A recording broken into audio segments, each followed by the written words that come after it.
Let me make sure before we start going live here that everything is going well. If you guys are just logging in, I'm just going live on a video here in the TOEFL IBT study group where we're going to discuss the TOEFL exam, any questions you may have, any doubts, any sort of information. Here I am again. Any sort of questions that you guys need, we'll be going over in this meeting. Let me just double check. All right, guys, let me know if you guys can see it. I'm starting late actually because I had a issue with the setup. I had everything set up on the computer and it just realized that my computer was not connecting well with my camera. So I'm using the live right here on the phone. So not the best setting to get started, but here I am. Let me know if you can hear me correctly, please, so I know I'm not speaking to myself. And once we see everything going well, then we'll get started.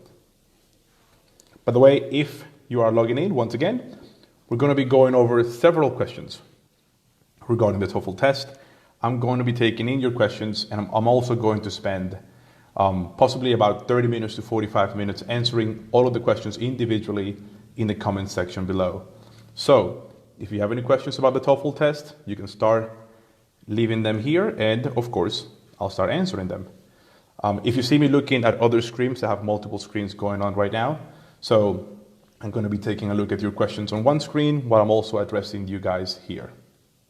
Okay, I see that you guys can hear me. Terrific. Once again, sorry for the late beginning. I had everything set up and just last minute issues affected everything. But we're here. Let's get started. Now, I have a couple of talking points that I want to get to you guys, but for those of you who may not know who I am, a quick intro. I am Marcano or Miguel Marcano. I'm a TOEFL tutor who's been teaching the TOEFL test for the past 12 years. Many of you may know me already. Some of you have been my students. Many of you have not. I'm also one of the administrators of the TOEFL IBT study group. So everything that happens in this group, I am a part of. I am constantly making sure that people are staying civil. They're staying nice with each other. They're not being mean. They're maintaining the rules as we're supposed to have them. So you may have seen me around the group. You may have seen me interact with some of you individually. Now, before we get started, before we go to the questions, I have to make sure that I have everything set up here. Once again, if you see me looking at different screens, I have a different screen set up here, but I'm going to try to address you guys as much as possible here. Now, before we jump into anything, I would like to just comment on a few things that are happening in the TOEFL test. Several changes, several reopenings that are taking place, and of course, to try to bring down the anxiety that many of you may have regarding the TOEFL test.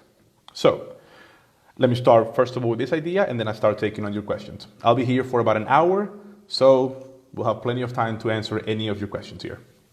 Now, when it comes to the reopening of the test centers, many of you know about that there is a at-home test available where you can take the same TOEFL test that you would normally take at a test center, but you can take it at home.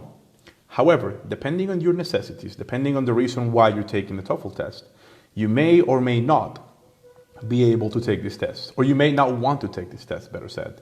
For example, the pharmacy board, which many of you may relate, is not accepting the at-home test.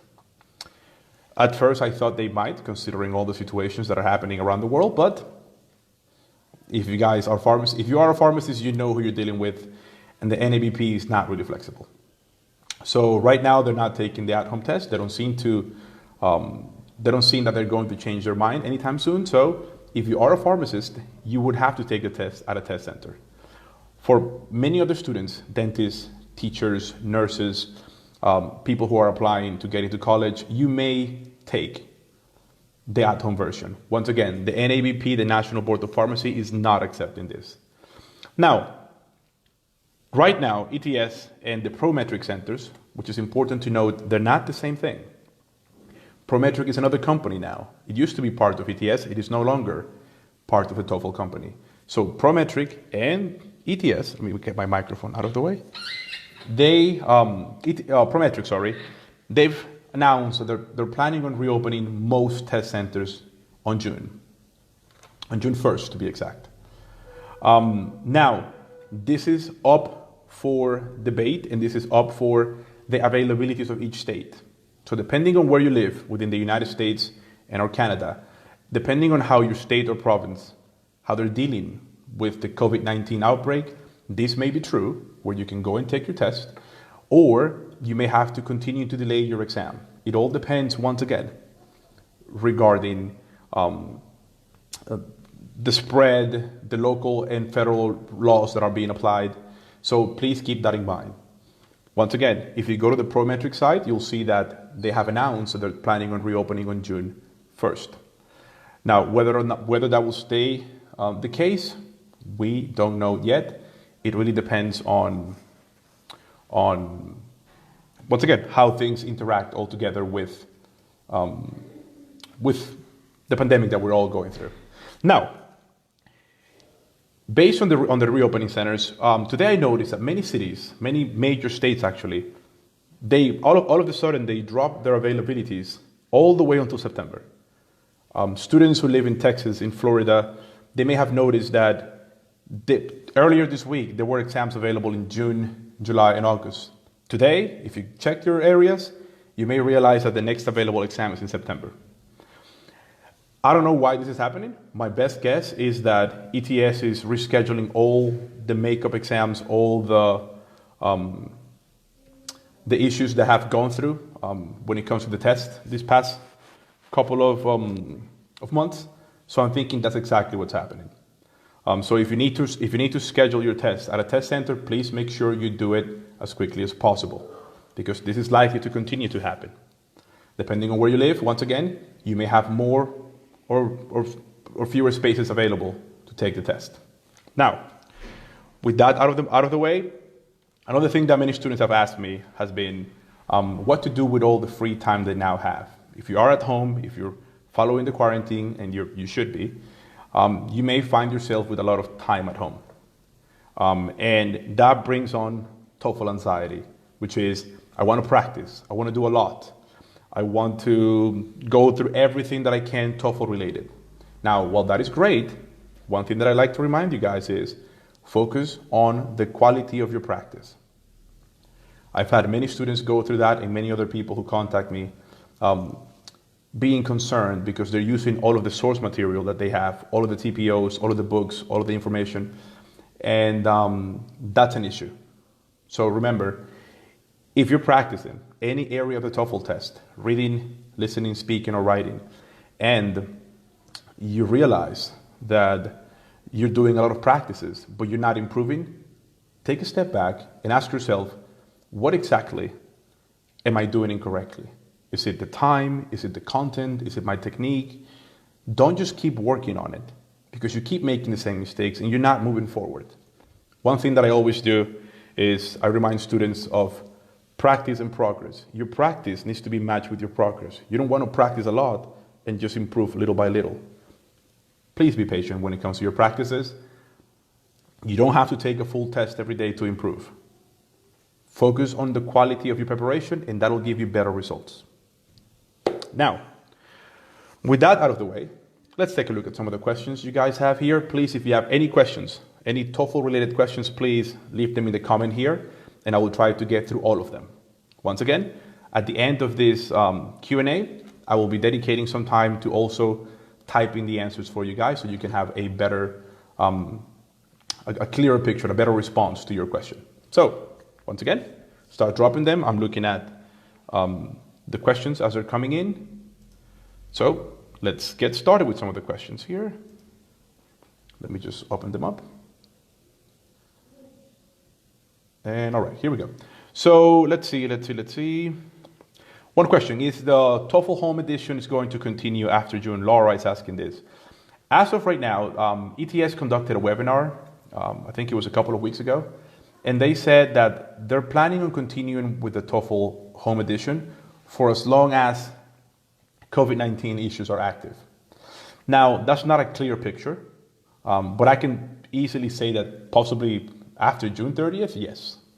How long after June 30th? We don't know. Of course, considering that, the coronavirus issue is not going to be solved in a month, sadly, I don't think they're going to stop conducting the at-home test. But once again, ETS is an unpredictable company. You guys know this. So it really depends on how they're seeing the exam. If they see that people are taking the test, that will be something to look forward to. But are they going to continue after June 30th? As of right now, yes. How far into the future? We don't know. Is it going to be eliminated all of a sudden? Probably not. But they haven't mentioned any indications they're going to keep this for the long run. So keep that in mind. Let me see. And again, I continue with the questions here. By the way, the way that I'm going to answer the questions, guys, just so you know, I'm going to answer them as they come. So you may see that we have some questions about the speaking, about the reading, about techniques, about strategies, about the test. This is a free-for-all activity. This is why it's called a Q&A, questions and answers. So as I get the questions, I'm going to start answering them for you. So if you see that it's a bit messy, that's exactly how it should be. Now, let me see. Another question about the home base.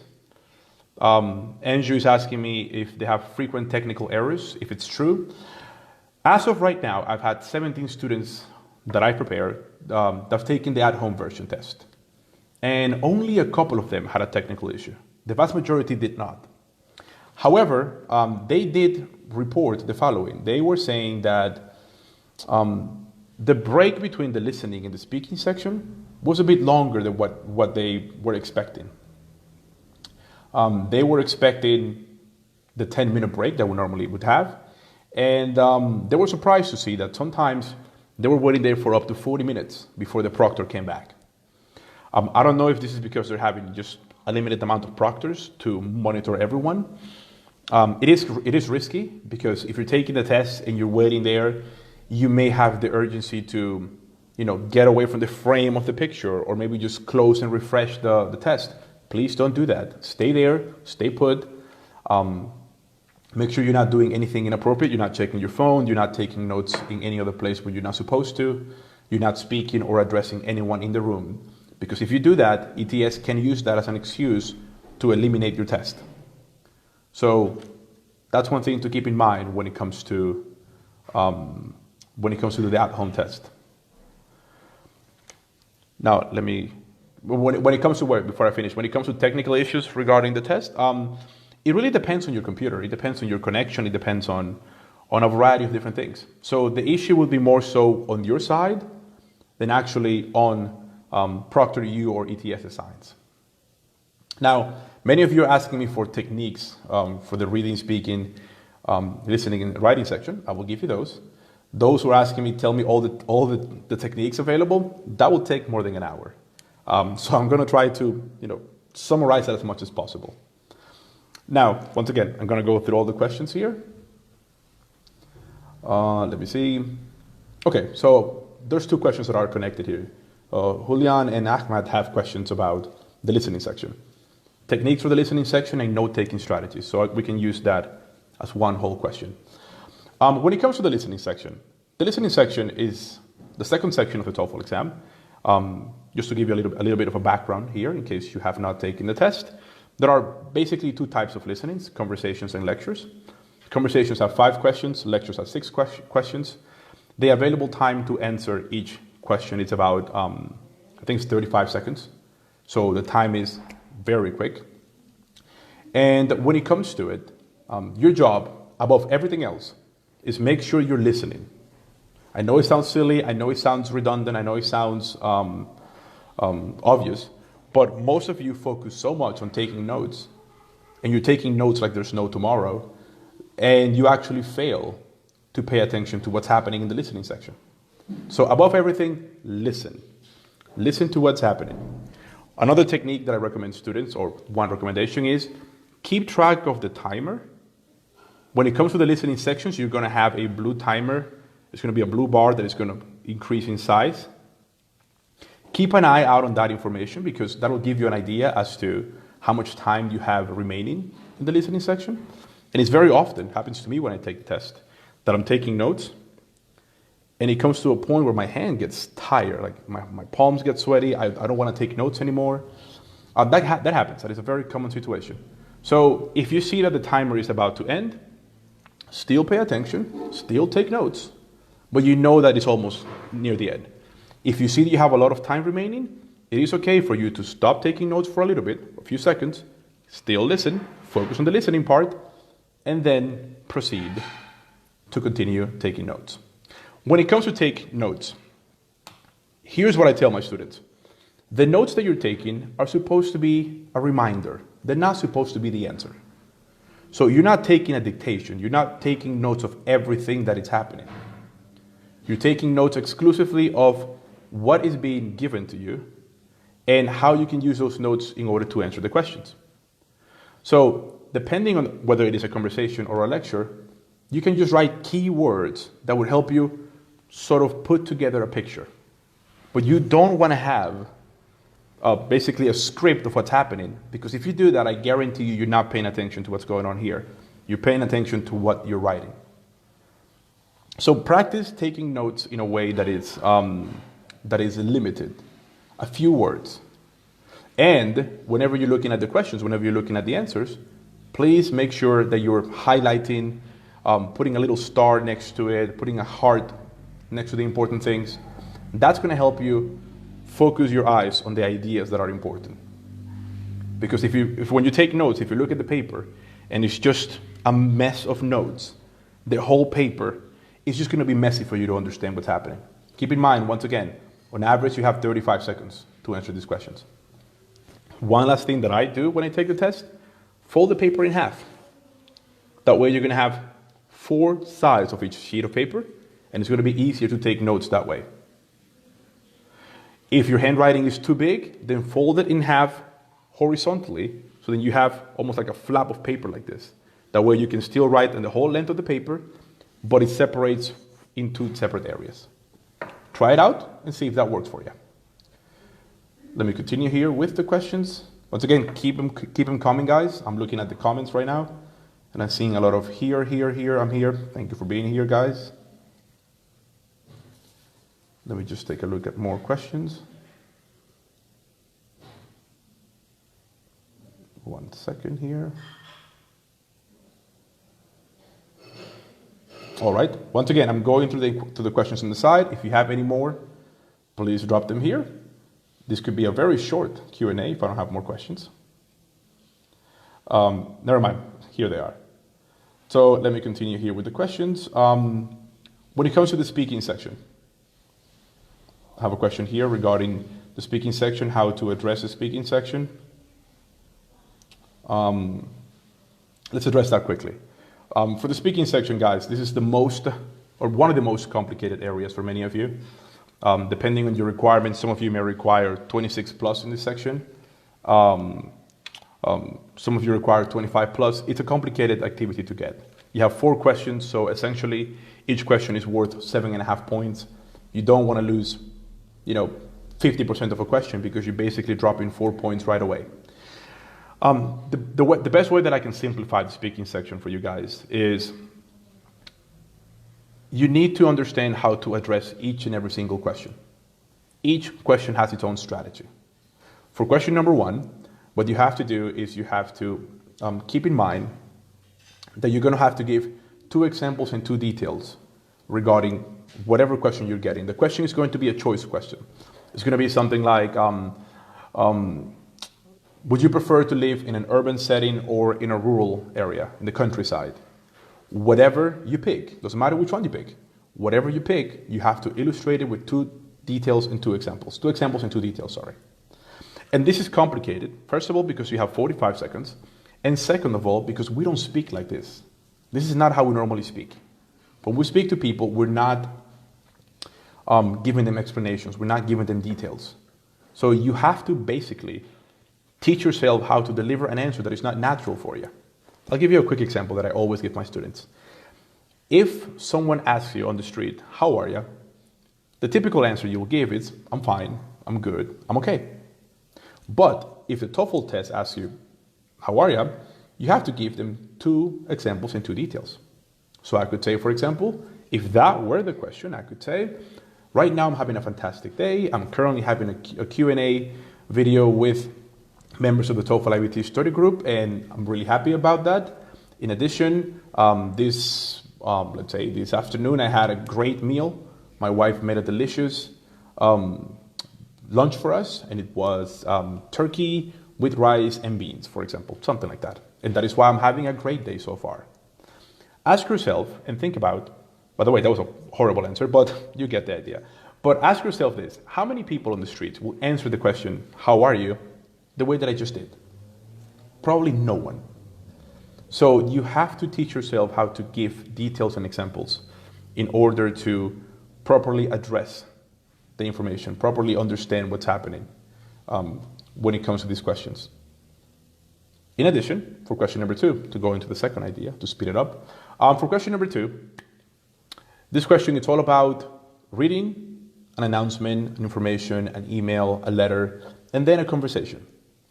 Guys, I've taken the TOEFL exam probably more than 30 times in my whole TOEFL career. And when it comes to this question, I never, ever, ever, ever addressed the reading section more than just the title. So when it comes to the information, when it comes to addressing question number 2, just mention the title according to the reading. Let's say the title is, the university is going to change the menu of the cafeteria, and then immediately go to what happened in the conversation.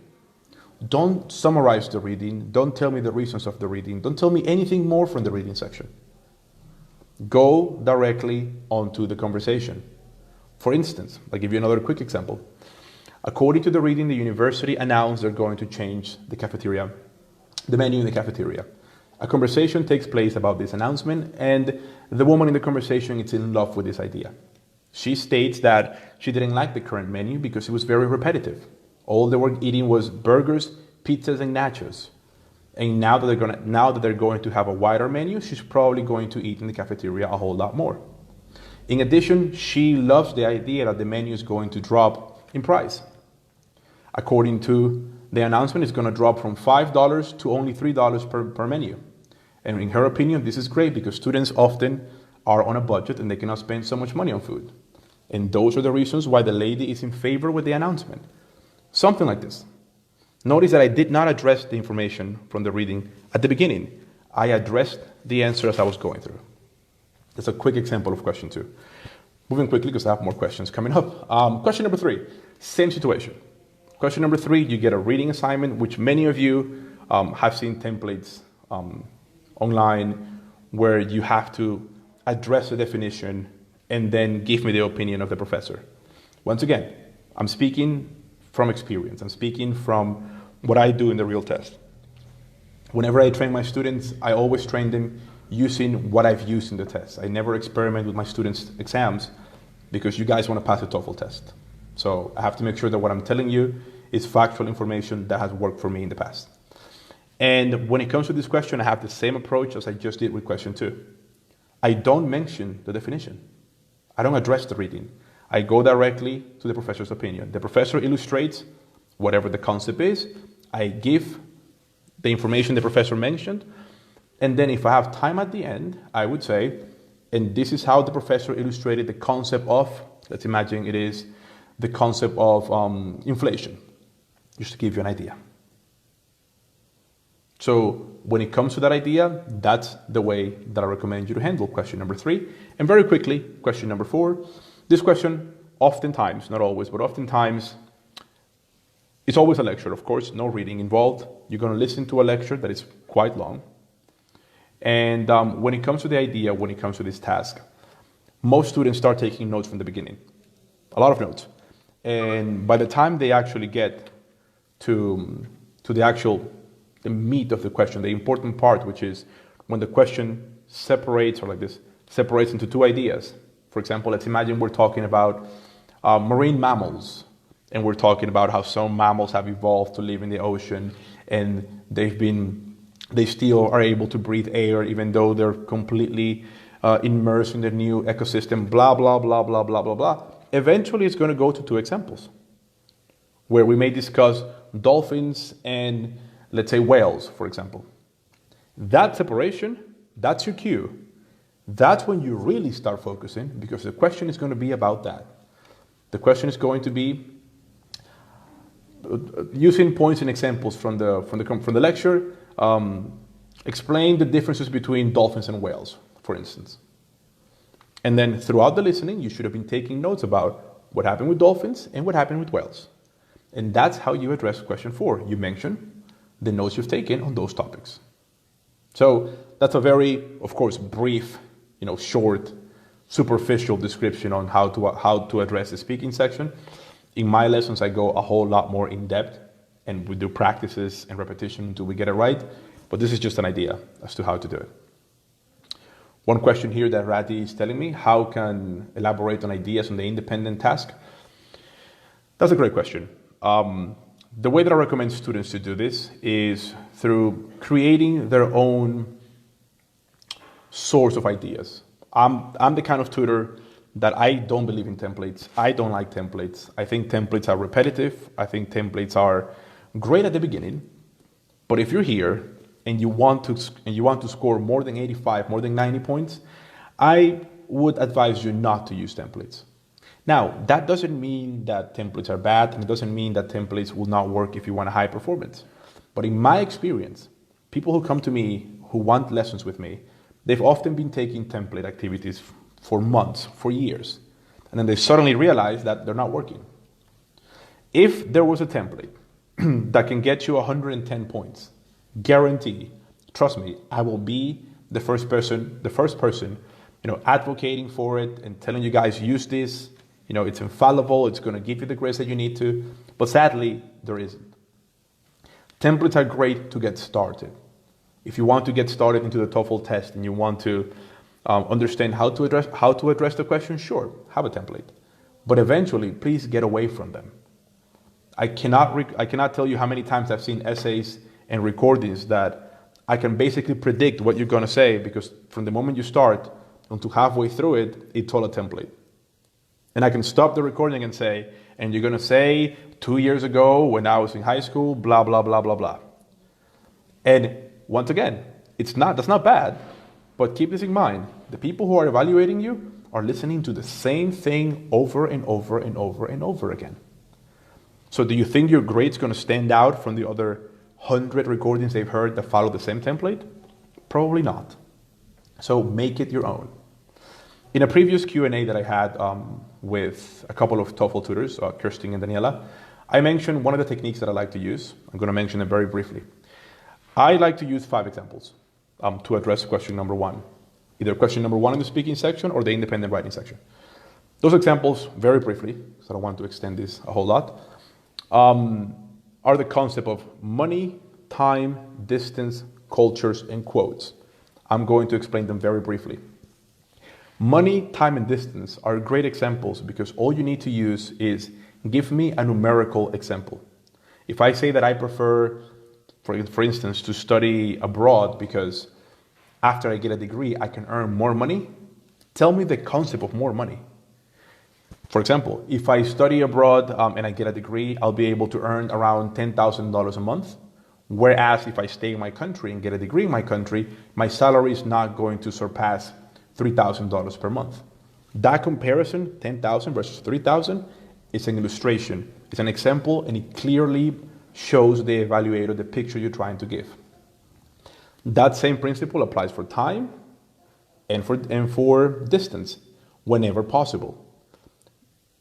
Wait, they're saying no voice? Can you guys hear me? Uh-oh. Let me know if you guys can hear me, because apparently it says no voice there. Give me a thumbs up or something if you guys can hear me correctly, please.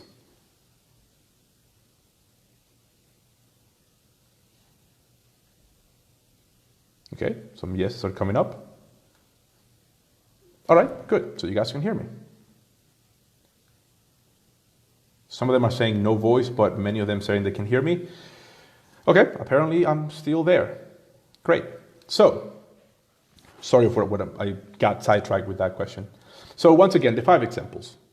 Money, any concept of money, any concept of cost, tuition, salary, fees, discount, It's a great example because once again, if you use this example, all you gotta do is mention a number, mention an amount.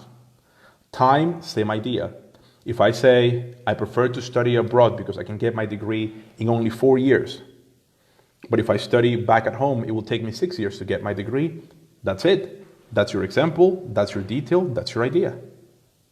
It's very clear, it's not a template, it's original, and it gets the point across. Distance. Let's imagine I switch the idea and I say I would prefer to study in my own country instead of studying abroad because I will be closer to my parents. If I study in my local university, I will be less than 20 miles away from home. But if I study abroad, I will be hundreds of miles away from my home, and I would hate to be that far away from my parents. That's the example of distance. Now, do you have to use these examples? No. Can you use them? Yeah. I call these my break the glass in case of emergency examples. The last two, culture. The example of culture is a very broad idea. Culture could be anything associated with language, religion, traditions, food, music, your clothing attire, everything that makes you you. So one example that I love to use is the concept of language. Using the same question, studying abroad, studying at home. I would say another benefit of studying abroad is that I can learn a different language. If I were to study, let's say in France, I'll be able to learn French while studying there. And I will not have that benefit if I stay in my home country. That's an example of culture.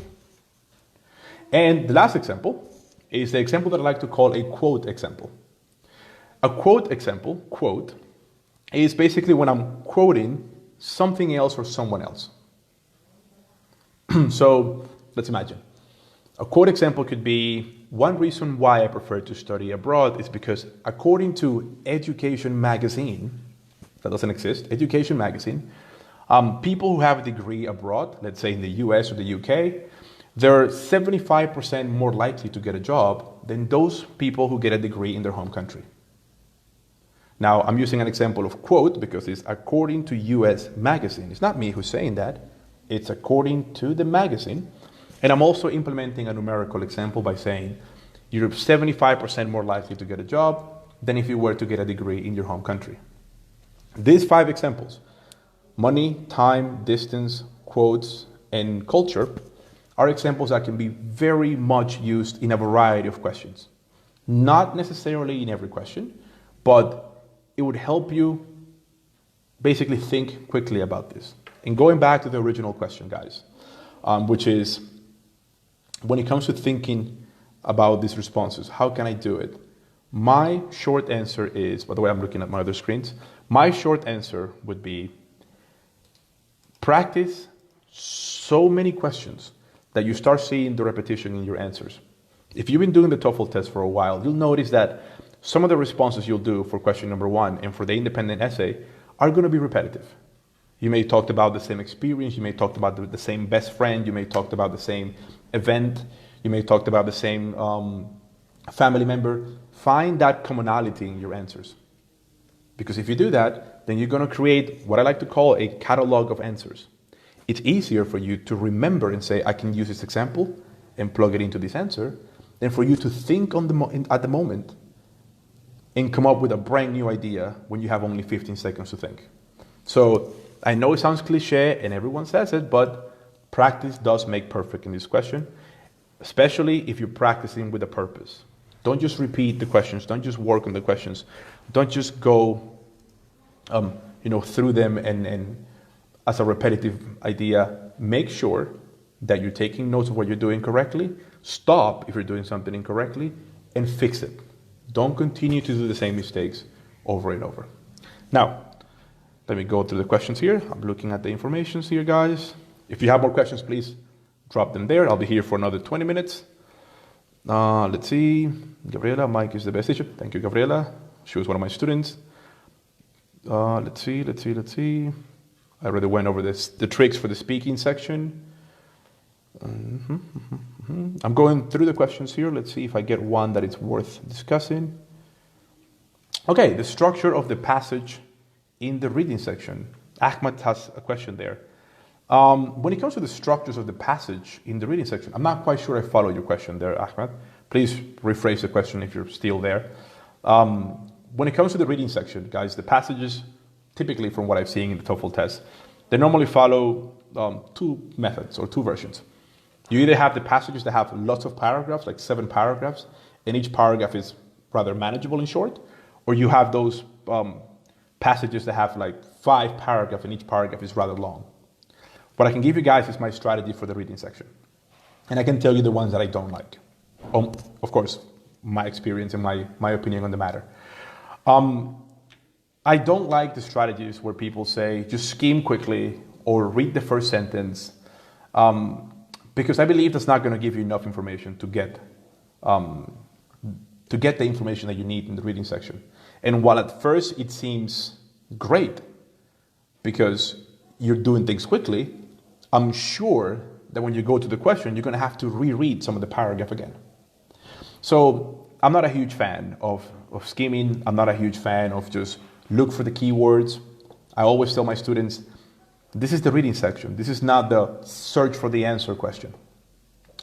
And guess what? ETS, when they create the TOEFL exam, they know you're going to be searching for questions. They know you're going to be using keywords. And trust me, they're pretty good at hiding the keywords. They're pretty good at using synonyms. They're not going to make it easy on you. So I know it looks great on paper to tell you just read the first sentence and the last sentence. Great. But is that really going to give you the answer? Probably not. The example that I always use in this idea is, imagine you're watching a movie and you watch the first 5 minutes of the movie and the last 5 minutes of the movie. Are you really going to get the whole story? I'm pretty sure you won't. So my strategy, which sounds crazy at first, believe it or not, I tell people read in the reading section. But you're not going to read the whole passage. That's way too much information. Even now as a teacher, I do not do that.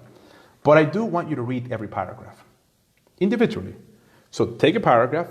If the paragraph is too big, break it up in parts. But read the paragraph without the idea to try to find the answer. Just read the paragraph. Understand what the paragraph is telling you. Can you look at the questions prior to reading the paragraph? Sure, you can do it. But I don't want you to just go, question 1, paragraph 1, let me find the answer. Guys, let's work a bit further. In the reading section, you can go back and forth. So if question number 1 is about paragraph 1, hit next and pay attention and see what question number 2 is about. If question number 2 is about paragraph 1, hit next.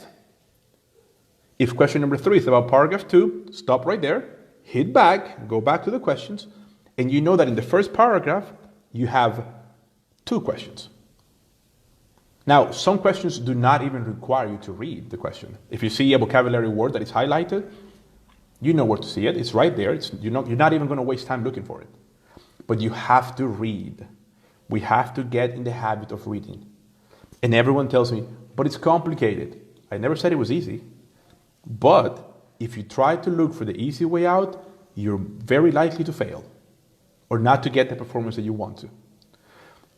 Does that mean you have to learn how to read faster? Yes. There are many techniques you can find online on how to read a whole lot faster. But you have to read, guys. When you do the speaking section, for example, I don't tell you don't speak. So those strategies that tell you don't read the whole thing in the reading section, for me, that's just crazy. You have to read it. You have to read it well. And if you read it well, here's the benefit. If you read each paragraph and you read it well, you're not going to have to go back to those paragraphs in the summary question. You may not have to go back to the paragraph if you get multiple questions in the same paragraph because you already read it, you understood it. And even if you do, you should be able to go directly to where you need to go because you actually read the paragraph. But please do this well. I know you all want to pass the TOEFL exam. Trust me, that's what I do. I make sure students pass the TOEFL test. But you have to do it the right way. If you try skipping things just for the sake of speed, put it this way. We have to balance things out. Of course, speed matters. But if you do things quickly and you have 5 mistakes per reading, you're not going to go anywhere. So do not take 20 minutes to read the whole thing because you're going to run out of time, but get in the habit of reading things well, please. Now, how to improve the writing section? That's a broad question. There are 2 writing assignments. Of course, you guys may know this already. My approach for the integrated writing section, it's a little bit of a controversy among my peers, among my fellow TOEFL tutors. I am what I like to call myself a traditionalist when it comes to the TOEFL test. Growing up in the States taught me that. When I was taking tests in high school, I grew up in Florida, so when I took the FCAT exam, for example, which is an academic standard test that we have to take in the state of Florida to evaluate reading and English comprehension. I think it's reading and math, actually, now that I recall. And one of the things that they always taught us was, make sure you're addressing exactly what the question wants. And if you look at question number 1 in the writing section, it very clearly states to summarize the points made in the lecture and then compare them to the points mentioned in the reading. Now, every template I see, or most templates that I see out there, start from the reading and then they follow with the lecture. The question is clearly asking you the opposite. Start from the lecture and continue with the reading. If you go on to the ETS writing rubric, it confirms the idea. Summarize the points made in the lecture and then follow it up with the reading. Now, even ETS contradicts this idea, and if you look at some of their videos, they show some examples where the reading was addressed first. But here's the thing. Those essays that ETS shows you, they're not telling you they scored 30 points. And this may sound a bit of, let's say, showy on my side, but the way that I address the writing section, lecture first, reading second, and then I'll tell you about the independent section, has gotten me 30 points in the reading section almost every time that I've taken the test. So, does it mean that if you start from the reading, you're going to fail the test? No. But I prepare for my students for 30 points. Now, none of them need 30 points. But I prepare them for this amount of points because if they fall short, which they all do, if they fall short by 1 point, 2 points, 3 points, 4 points, they're still passing the test based on their requirements. But if I show them exactly how to get just 24 points or 25 points, and then something happens where they drop 3 points, they're done. They're going to have to take the test again. I tell everyone, and this is something that I say, this is something that I carry from my time as an athlete, almost doesn't count. If you almost pass the TOEFL test, you're still taking the TOEFL test. So make sure to give yourself the best case scenario. Give yourself contingencies. So if you start failing in some areas, you can still have room to get the grades that you need to. Don't just settle for okay. Push past your comfort zone.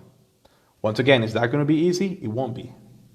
Is it going to be stressing? Absolutely. Are you going to cry? Are you going to get angry? Yes, I've had students do all of this in my lessons. But the purpose is for you to train and get yourself to where you need to be when it comes to the writing section. When it comes to the independent writing section, very much so, like I explained in the speaking section, you have to be very detailed about your ideas. The evaluators are not going to give you an inch of their knowledge. They're not going to. So that if you write something and you think they're going to assume something, you're mistaken. They won't.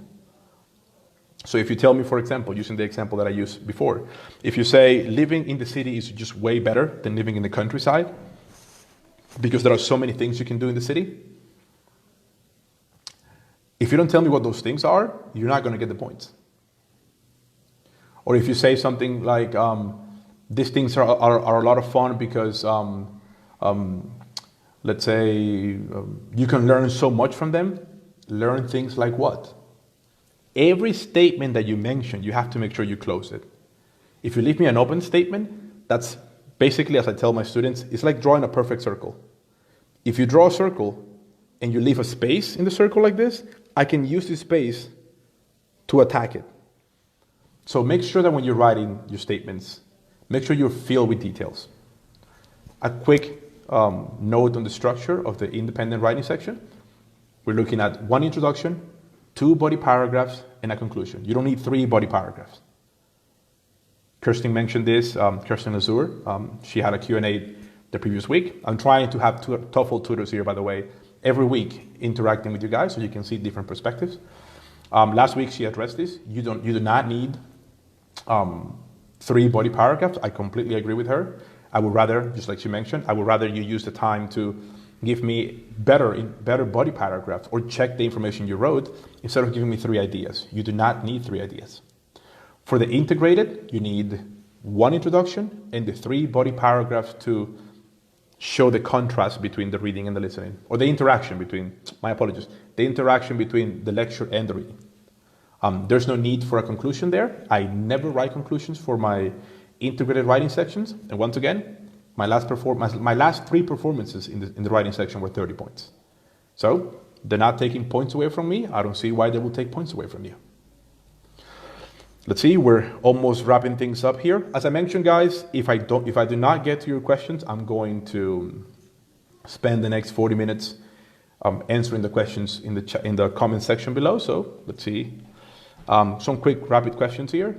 What is the toughest part of the exam? It really depends on your knowledge. It depends on your background. It depends on what you're comfortable with. I have students who are great in the speaking section, but they struggle with the reading section. I have others who have no mistakes in the reading and listening, but they struggle with the writing section. It really depends on your background, your personality, and how do you practice when it comes to the test. So there isn't a tougher than other sections. It depends on you. Let's see. I'm going quickly here. Someone asked me, why is it a horrible answer? Oh, referring to my question 1 response, it was horrible because I didn't time myself. I stopped throughout it.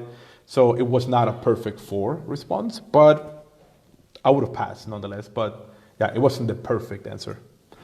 Let's see. How to distinguish what does the lecture is talking about? I'm assuming this is Saem. I'm assuming you're referring to the listening section. And of course, or the speaking section, or the writing section for that matter. In the listening section, almost the first question is always, what is the main topic of the discussion, or what is the lecture about? Ask yourself, as you're listening, ask yourself, what is the topic? Why are these individuals talking to each other? What are they trying to address here? There's a great example where a student that I always practice with my students, where the student is talking to a librarian about a list that he needs. And he starts by talking about the class that he's taking. He starts by talking about the professor, the subject, but then the topic revolves around the list that he needs. He needs a list of books. So the conversation continues about the book list, and the lady recommends him, she tells him, that she will print out the list. The guy appreciates that. So the conversation is about the list, not the class, not the subject. So many people say, the topic is about the first thing you hear. That's not always the case. So you do have to listen. Just like the reading section, there are no shortcuts. You better listen if you want to get the grades.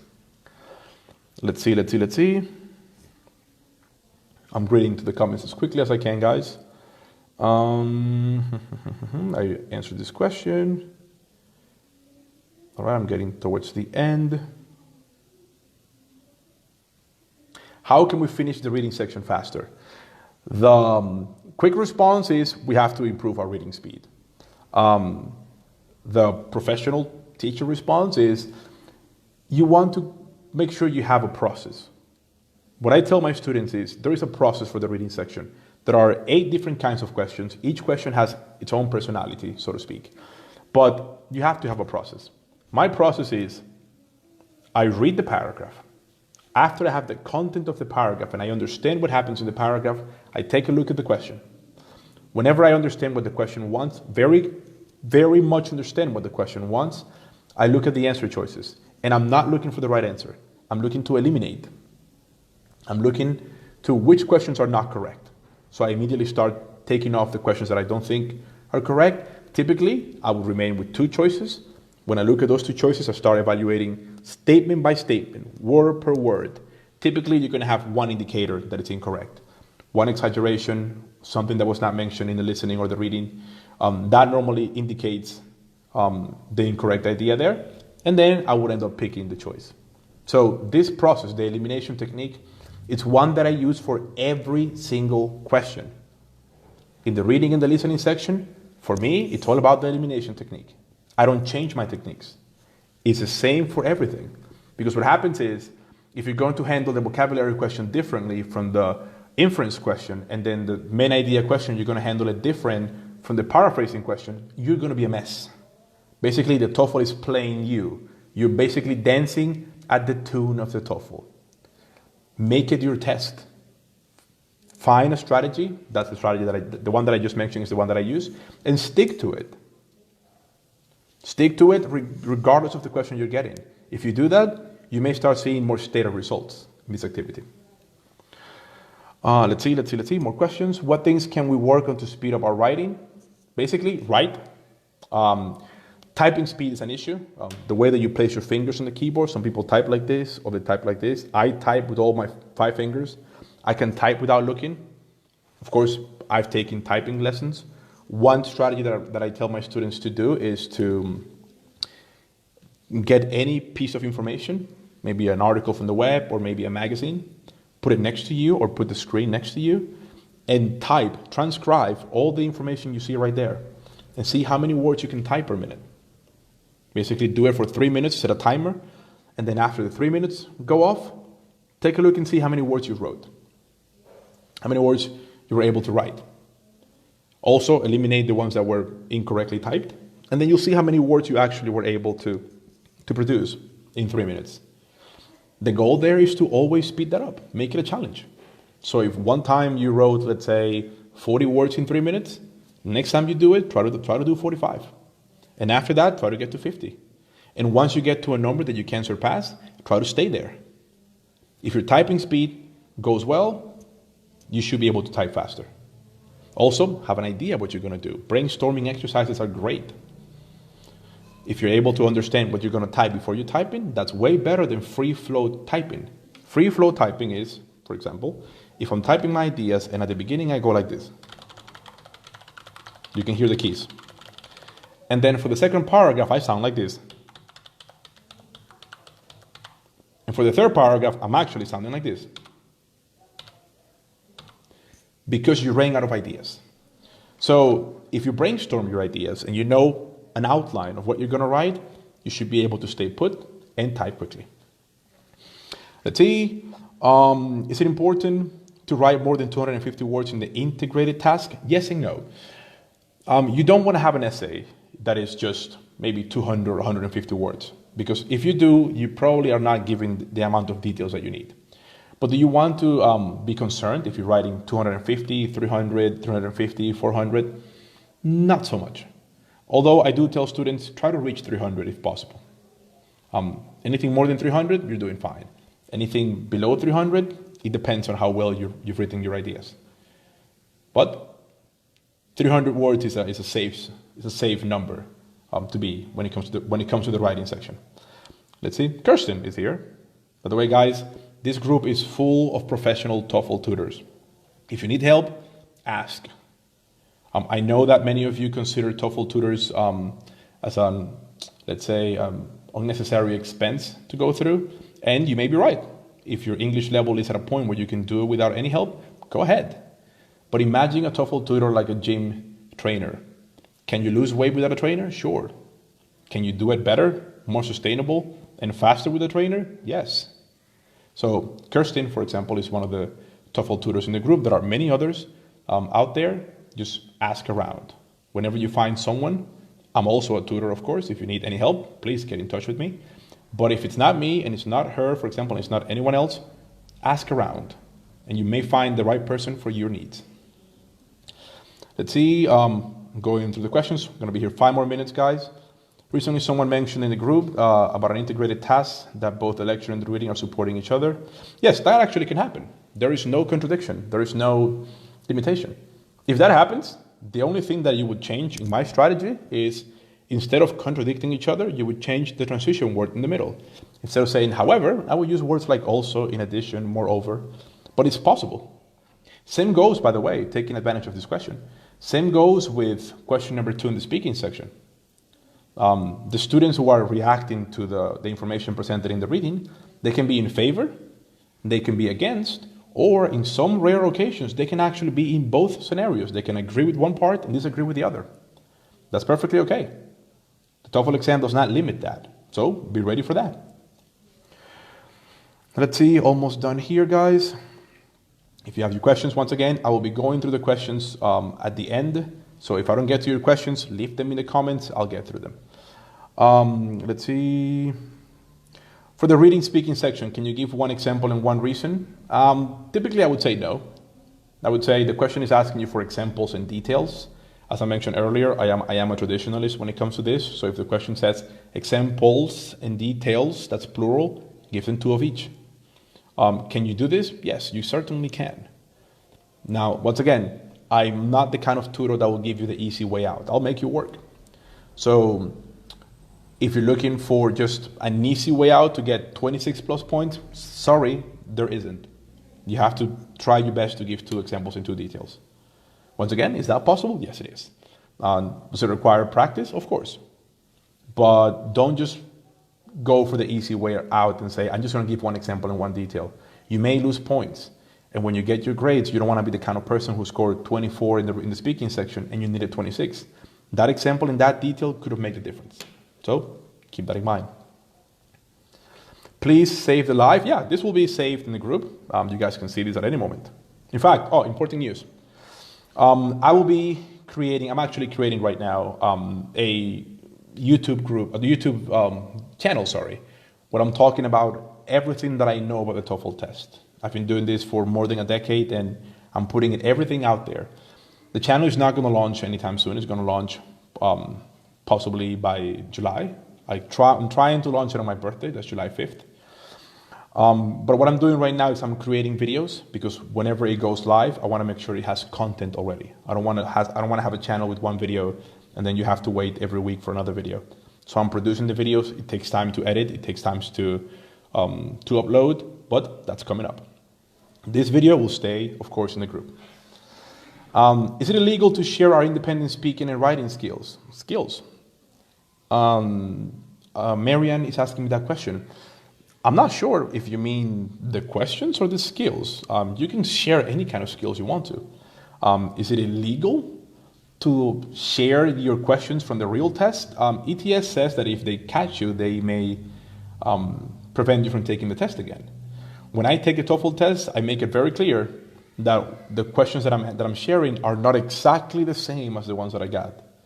So for example, if the question asks me, to give you an idea, something about favorite food, for example, let's imagine, do you prefer to eat outside or do you prefer to make your own meals? I can change the question and say, do you prefer to buy things online or do you prefer to go yourself to the store? It's not the same question, but it's close enough. Let's see. But is it illegal? No. How can I speed the speaking with a calm tone and how can I get rid of the ums and pauses? That's a great question. First of all, the and the pauses, the fillers that you have in between your responses, they're not necessarily bad. Now, you don't want to overdo them. You don't want to give an answer and say, in my opinion, that's a problem. But if you're giving the ums, as we call them, in between the questions, that's manageable. How to get rid of them? The preparation time. If you prepare your response, which I didn't address this question, in question number 1, for example, which is the most challenging one, in those 15 seconds, you can't do much, but you can write 4 words. So if my question, going back to the example, was, do you prefer to study abroad or study in your country? And imagine that I put abroad. I'm not going to write abroad because I know my answer, but I'm going to say salary more, and I may put like $10,000, and I would put language English. And with those words, I'll be able to create the answer. So in order to get rid of the ums and ands, you have to have some sort of a preparation during the preparation time. That way you have an outline of your response. All right, guys, let's see. A couple more questions here. The last one, in the independent section, I write more than 400 words. Is that well? Yeah, there's no problem to that. I've done essays in order to test this strategy. I've done TOEFL exams where I write 350 words, 400 words, 500 words, 600 words, and that was just like me typing as much as I possibly could at the moment. And in all 4 of those exams, I got 30 points. So there's no point on putting the pressure to write 600, 500 words. 350 words is more than enough. 400 words, Once again, it's not the words, it's the content. When it comes to these guys, I'm going to be closing things up here. The hour that I said that I was going to dedicate to this already ended. Let me know if these Q&As were useful to you guys. I think that they are, because I see a lot of questions that are asked throughout the week in the group, and I don't have a chance throughout the week to answer them because I'm teaching. I teach 10 lessons per day, so it limits what I can do during the week. But on a day like today, I can dedicate a couple of hours to do this and then respond to your questions.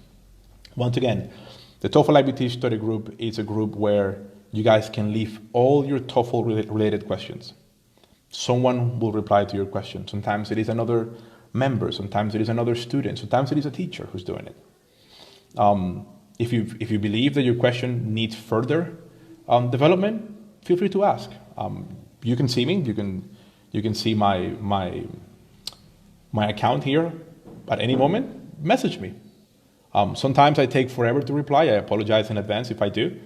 Once again, my load of lessons makes it very complicated to reply quickly. But if you message me, I will go through the time to actually reply to you. When it comes to also about the group, please beware of individuals who are there to scam you. My duties in the group include blocking and eliminating those comments that you see of people offering you a certificate or leaked questions or I can modify your grade. That's all a lie. Can you see leaked questions of the exam? Yeah. Members leak the questions whenever they take the test. That's all right. Not according to ETS, but it's all right in the group. But if someone is telling you, I can guarantee you the grade, I can give you a certificate, please go away from those individuals. They're going to extort you. They're going to take your money. They're going to blackmail you. Make sure you're not following for those people. I do my best to block them as soon as I see them, but every now and then they get by. Be kind to each other in the group. If someone leaves a question, even if the question seems, very silly to you, hey, we were all at one point where we didn't know the TOEFL test. We were all at one point where it was our first test. So if you see someone like that, take the time to reply. Be kind. If you see anything unusual that shouldn't be there, just report it. That report comes to me directly and I'll take a look at it. And of course, if you need any TOEFL prep, if you need any in-depth lessons, I can assist you. I give private lessons. So my lessons are just me and the student, like this, on a live setting, where we can address any of your questions that you may have. Once again, I'm not the only tutor. There are many others in the group. Feel free to ask around. Get the one that you think can help you the most. But if you need help, get the help you need. With that, guys, I will be signing off. Once again, I'll be answering the questions throughout the evening and possibly even tomorrow.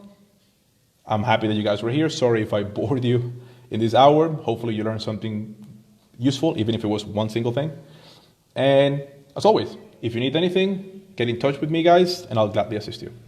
Have a wonderful evening and be safe. See you guys.